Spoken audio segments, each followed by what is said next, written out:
The two of you have been together for 3 years. You are not yet married, but are considering becoming married, in part because there's a baby involved. But I understand that, Mr. Neal, you're not altogether sure that is your child, which is one of the concerns that you have regarding this marriage. So I'm going to start with Ms. Glenn. Why don't you tell me a little bit about your relationship and why you're here seeking my advice on the wisdom of a marriage?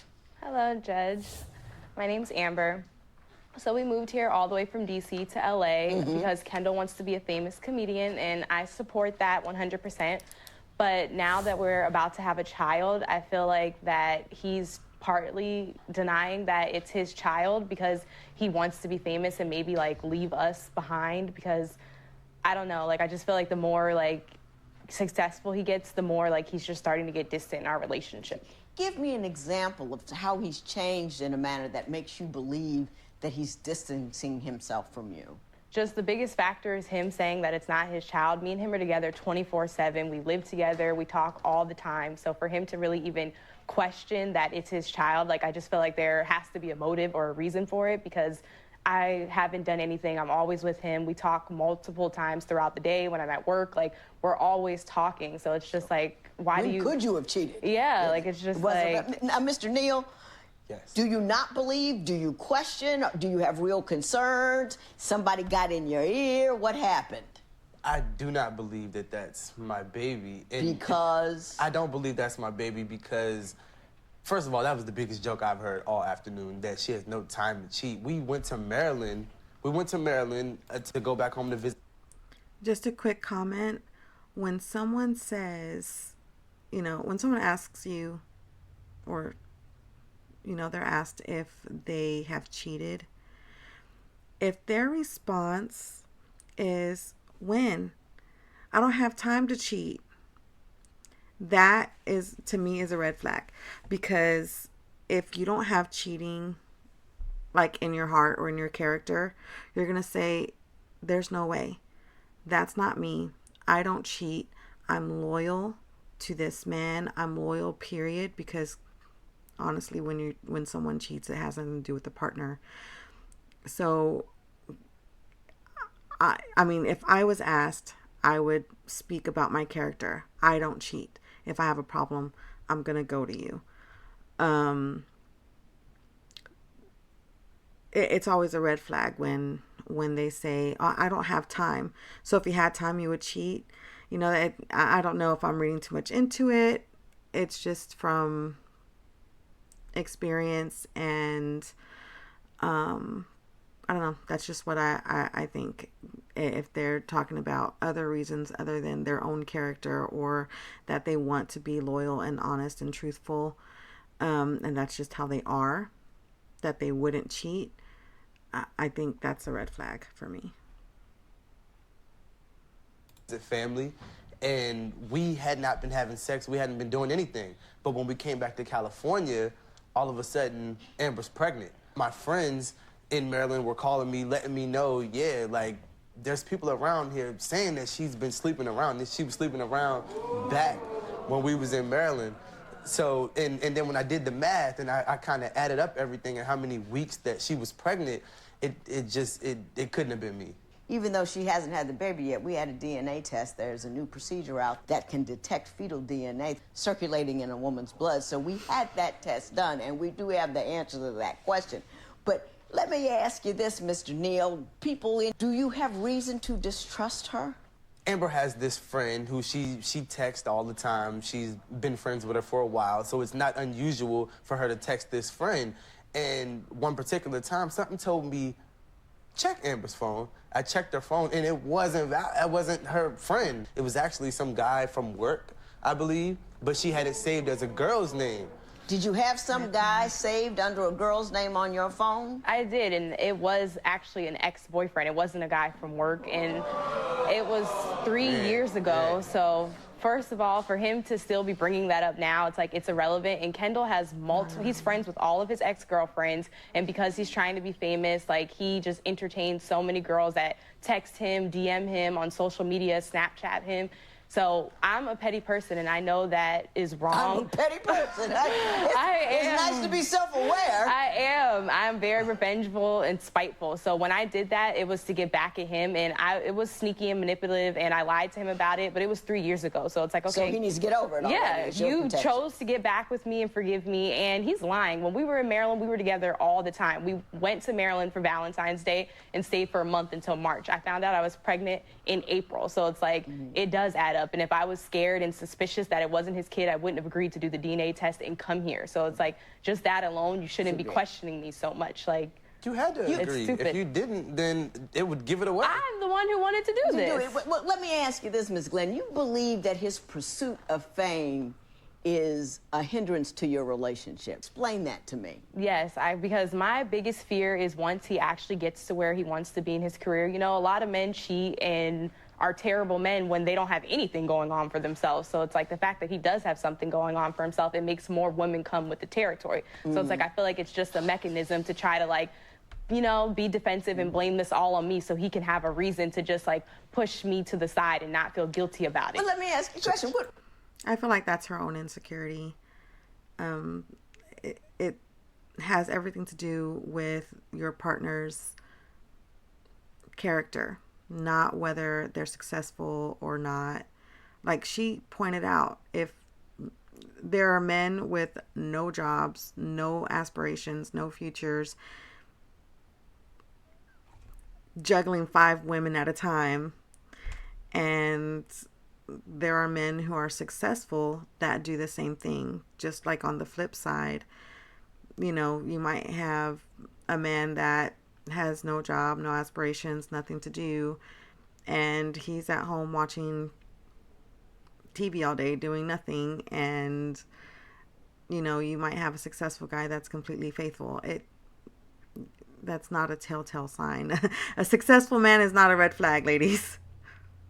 What do you want him to do about it at this juncture? He wants to be a comedian. You knew he wanted to be a comedian. There is always a chance that any given comedian might get famous. What do you want him to do about that? I want him to get famous. That's why I moved here for him. I moved all the way from D.C. for him, and I support that. But that doesn't mean you need to be entertaining groupies and being all nice. Like, we moved here together. I've been the one holding you down since we got together, so you need to respect that and respect me and not... What kind of disrespectful things is he doing with the groupies? He gets other girls' cars and drives them and stuff. Like, he'll accept money from other women, and he thinks, like, just because he tells me about it, I shouldn't be offended. Mr. Neal, your response to that allegation? I'm on Facebook a lot. I promote my shows. I get on there. I do a lot of, you know, comedy skits. I do a lot of everything that has to do with comedy. So, yes, I get feedback. I get people who comment under. They say, good job. They leave hearts. They say, oh, my God, I can't wait till you make it big. A majority of the time, it's females. And they don't even, a lot of times, it's not even that they're coming at me in that kind of way. It's more just congratulations. Appreciating your art. Exactly, because they've known me for a long time, because a lot of the love that I get comes from back home. So there are people who just reach out and say, man, I'm proud of you. This is what I want to see you do. But what about the women and the rides and the money? Is that happening? Sometimes you just got to do what you got to do. Sometimes, it ain't all that, Judge. It ain't even all that. Well, you tell me what it is. Okay, just because you see me doing a lot of comedy shows, a lot of people back home, because it's unusual to them, they think, oh, man, he made it. Right, and it's like, no, I didn't make it. I may open up for some big-name comedians, but that's just... But do you mislead the female populace when you take money from them, the car ride, they think they got a shot at you? No, they think that they are just being good friends, and they may be able... They weren't friends before. Now they're good friends. Neal? I'm 27 years old, Judge. You need to know better than that. Glenn, you seem to believe that Mr. Neal cheated on you at one point. Yeah, exactly. Tell me about that. I have proof from a neighbor saying that he cheated and that he slept with her. So it's like he wants to keep holding this over my head that I text someone and change the name to a girl's name. But it's like, but our neighbor said that you guys had sex together, and she sent me pictures of you guys at a bar together when he told me he was at the bar with his friends. And she sent me pictures like, nope, I was with him. And they were all bunned up in the pictures, like looked like they were on a date. And he literally came in the house and was like, I didn't see her all day. And then the next day she sent me the picture saying that they had sex. So it's like, you want to keep bringing up text messages, but I don't constantly bring up the fact that the neighbor said you physically slept with her and you did cheat. Mr. Neal, your response? Oh, yeah. I can't wait to tell this story. Judge, so our neighbor, she was attractive, I won't lie, but me and Amber were hanging out with her together. We were just friends with our neighbor, and that's all it was. But when Amber wasn't around, the neighbor would call me and say things like, hey, come over, is Amber up?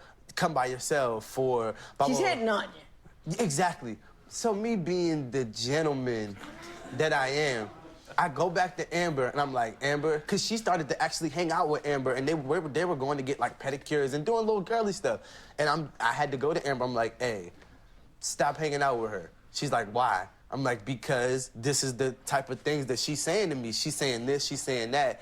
And I'm like, but please, don't make it awkward. Don't. Before I could even get the rest of it out, Amber's already texted the girl, calling her all these names, and just went off on the girl and everything like that, right?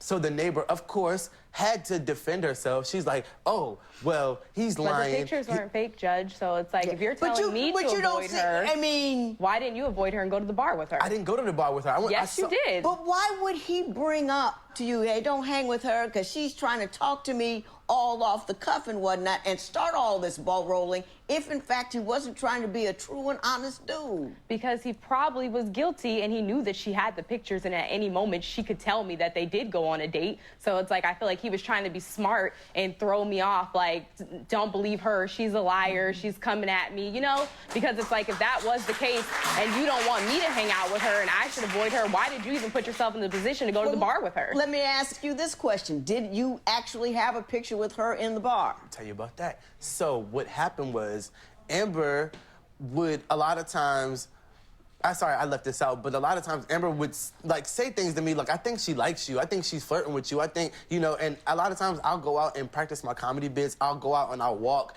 and just walk down the street because I don't like being in the house doing that. I have to be like walking in motion. So a lot of times I would come back in the house like I just saw her walking to work. And Amber got to the point where she was like, oh, you just saw her. You always just saw her. But the girl, you literally had to walk to work every day, so I would see her. Right. So she would get mad and start to feel like, oh, you're meeting up with her outside. But in reality, I would come back and tell you if it was something like that. I didn't how have to about the picture I'm in about the to bar? tell you. This is how that happened. So You gotta get to the punchline quicker, okay, Mr. Neal. Okay, so okay.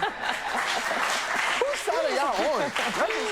Okay, so it got to the point where when I would go out and see her, I didn't even say anything to Amber anymore. So with that being said, one night I went to the bar with a few of my friends. Keep in mind the bar is like walking distance from my house, which is also walking distance from her house. I'm in there with my friends. We're having drinks. We're talking and everything. She comes in. Hey, Kendall. Oh, what's up? How you doing? Oh, you know, and that was it. So she's all by herself. She's like, hey, let's take a picture. And literally, so what am I gonna say? No, I can never take a picture with you. It was like, okay. Took a picture, and that was it. So that happened literally like 3 weeks before any of this happened. Before all that happened. Exactly. I'm so done with that story. Right. You say you catfished him. I had my friend make a fake Snapchat to see what he does on his Snapchat because I don't have Snapchat. I don't know how to like work it and stuff. Yeah. So what did you have your friend do? I just had her make one and like make a fake name so she can see what he does because he knows her. So if he knew what her Snapchat was and if she was following them, then you know he's not going to post what he's actually really doing because my friends are following him. But we didn't realize that the contact information comes up like when you request someone, so he knows her phone number. So she had like a fake name and a fake profile, but he knew it was her because it was the phone number. So she told me that she didn't want nothing to do with it anymore, like just do it yourself. It's just so messy and unnecessary. I mean, if you're carrying a man's baby, you're thinking about living with him forever, and you and your little girlfriend are gonna do some kind of, catfish, Snapchat, check up, all that kind of nonsense. Oh my goodness. Judge, that's not the first time. That's not the first time that she's done that. She says, oh, I don't need social media. I don't care about social media. But every time I turn around, there's some fake page requesting me on one of my social media sites that And like oh my goodness, Judge, she'll choose like the stupid. It would be a picture of like Kermit the Frog as the profile pic. I'm like, there's no way. It's not even well done. It's not even thought out. And I'm like, man, I'll go to her. She's like, what are you talking about? I don't even have the Facebook app on my phone. I'm like, Amber, you have the Facebook app on your phone. You just deleted it. No, I don't do it. I have my friends do it. Can I say this to you, Ms. Glenn? I would not get involved with a man who I believe I would have to do some cyber surveillance on. You have to have enough discernment, intellect, and self-restraint to take a look at a guy, see what he's about, what he's doing, and figure it out, and then only become his wife, his woman, his lover, his baby mama. After you've determined who he is on his own, so you don't have to run after and run around with him and all that. And trust yourself that you're woman enough to stand on your own, that if in fact he does mess up at some time in the future, that you'll survive and that you'll be okay because you have a full and meaningful life on your own, and you won't be, you know, forced to get friends, to get fake pages and fake Snapchats and this, that, and other, especially when you don't understand the technology.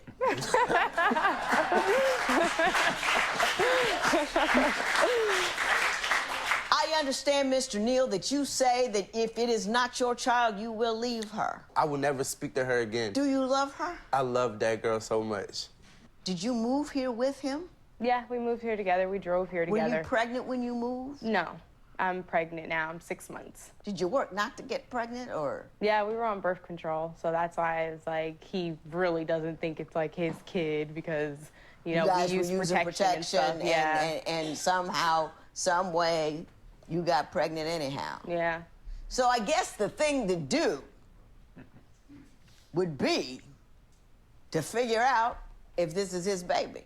Yes. Well, I want to say this is deep to me because I was not aware of this technological advance where you can take blood from the mother and do a test on the cell-free circulating fetal DNA, which means from the placenta, they exchange fluids and stuff. So some of that baby's DNA is inside the plasma in your cells. They are able to extract that now, do some testing on it, make a lot of determinations about health and all that, and they can also, when they have other information, determine whether or not a certain individual is or is not the father. And we've done that. Why are you looking at me like that, Judge? You're gonna have to learn how to count a little better. Because you said you did the math and it didn't work out, but it did. The probability of paternity is 99.9%.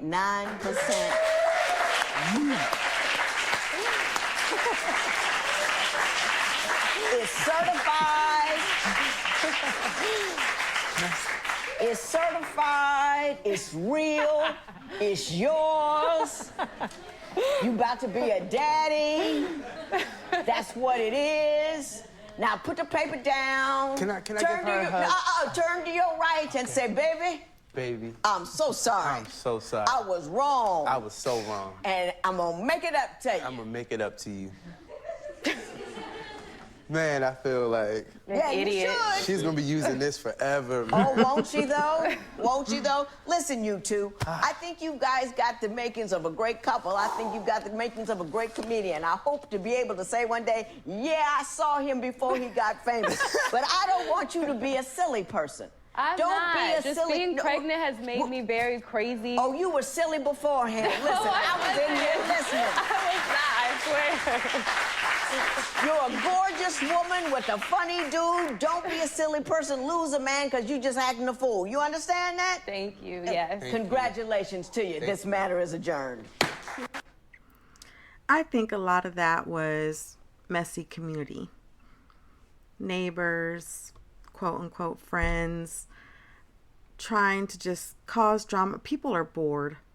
There are some bored people out there that see others as their entertainment. And that's what it sounds like was going on. Maybe he liked the attention that he was getting sometimes. But I think that was the outcome of a messy community. And when you want to trust your partner, but you also don't want to be stupid at the same time, if you're hearing stuff. So I don't really blame either one of them, but hopefully this shows them that they can trust each other, and to not trust those messy community members. And yeah.